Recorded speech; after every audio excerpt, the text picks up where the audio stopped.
Today we're checking out the TCL Nextpaper 11 Gen 2. I'm kind of late on this one, but I was just curious how good this tablet is, considering it was on sale for only $199. But I'll leave a link down below with current pricing and more information.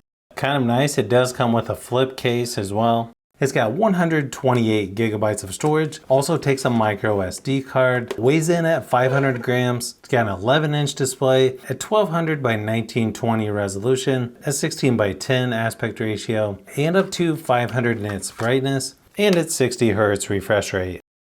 The cool thing about this tablet is you have 3 different modes: color paper, ink paper, and of course regular mode. Wow, that's super shiny there on the back. You can see the camera and flash there in the middle. You typically get one major software update from TCL and then up to 3 years security updates. So there's a lot of room for improvement there. Now when setting up, you do have face unlock on here, and then of course pattern, pin, or password. Now they do have text assist and gesture wake up on here as well. They give you the option to have the app drawer on the home screen, or you can have all the apps go to the home screen, similar to an iPad. First thing I've got to do is make it so you can actually see the battery percentage. For some reason, it's already down to 33%, so I'll probably have to charge it here pretty soon. Looks like there is a software update, so might as well go ahead and do that. Now the stylus that comes with this, it seems you don't have to pair the pen or anything like that. It just works right away. It definitely feels a little bit different on this matte screen and sounds quite a bit louder, almost like you're writing on actual paper. It definitely has a nice feel to it when you're writing or drawing. I think it depends on which app you're using as far as sensitivity goes, but definitely feels like nice quality overall.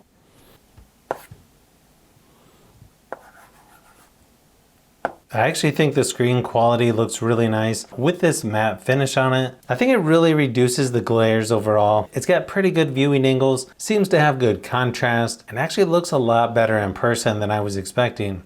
You can also watch up to 4K resolution for YouTube videos. I do like how they've got the splattered paint for the wallpaper. It has a nice look to it.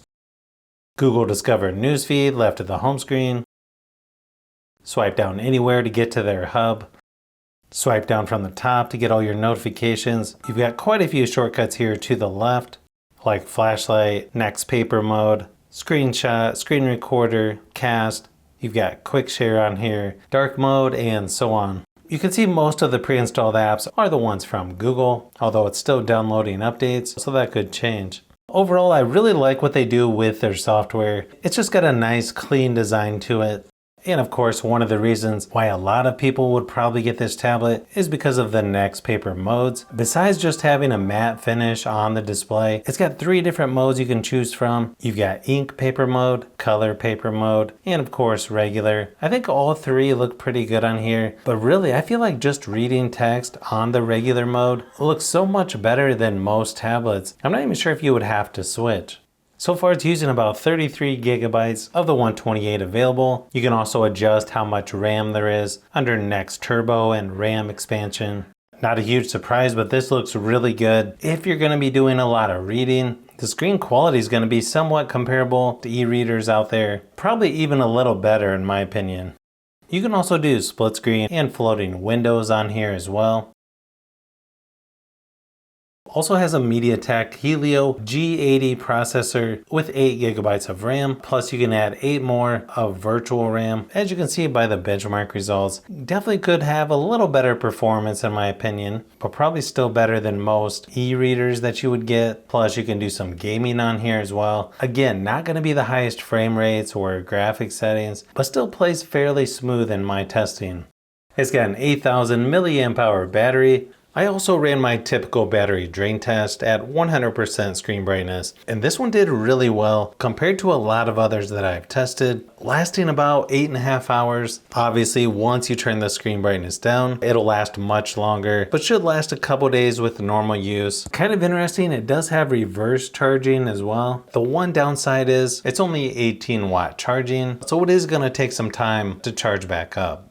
Now this actually looks like there's 2 speakers on each side, but from what I can tell, it only sounds like sound is coming from the top speaker on both sides. It's really nice and loud when you turn it all the way up, but to me it definitely sounds distorted at that full volume, unless it's just the one that I got. But here's a quick sample just to give you an idea of how it sounds. 'Cause you're trying to stay strong and fake a smile until I look away. But I've known you too long, it hurts to watch your blue eyes fade to gray as you fade away. As you fade away.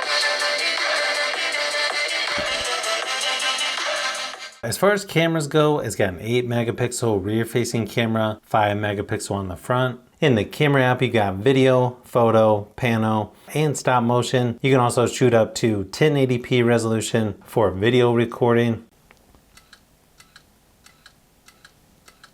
It is a little bit slow on shutter speed, but the quality is not bad, at least in my studio lighting. Here's a few quick samples just to give you an idea of what to expect.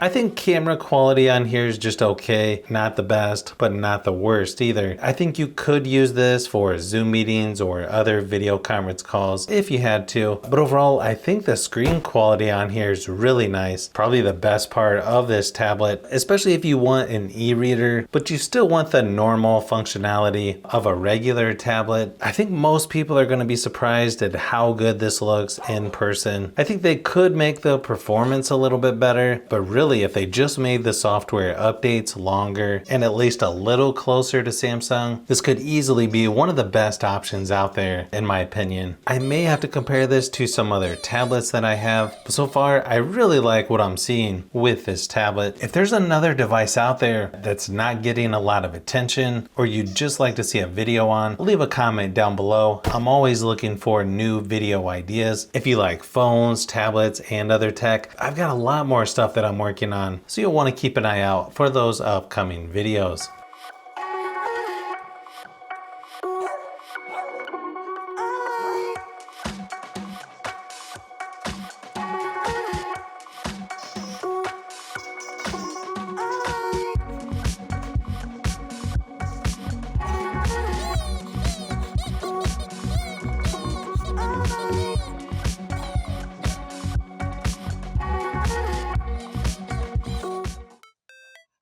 So if you've made it this far into the video, you may want to say thanks by subscribing, and don't forget to give a thumbs up if this video was helpful. This is Brian from Fishbee Productions. Thanks for watching, and I'll see you on the next one.